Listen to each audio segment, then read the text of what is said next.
Mayong gabi, karon guys nagluto ko ani adobong baboy. Sa baning nga pagkaluto. Ako ni paugahon guys, ako panindutoon og second time around. Kani guys, pamahon ni namo ugma.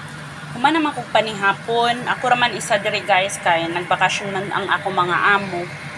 So magbalon ko para makatipid ko og mga adlaw. Ugman akong simba, pamahon ni pag magsimba, mauli ko diretso dire kay relax raman diri sa balay gyud bisag na akong mga amo. Nya magluto pud ko og tortang talong. Kani nga mga putahe guys para lang gyud ni og mga adlaw pamahaw. Dungag ko kanon para akong balonon. Inanang kinabuhi guys para makatipid kay mahal man gud ang pagkaon. Kung diri nimo compute is barato ra paminaon, $20. Pero kung imong i-convert sa ato ang kwarta sa Pinas, medyo mahal-mahal gud siya.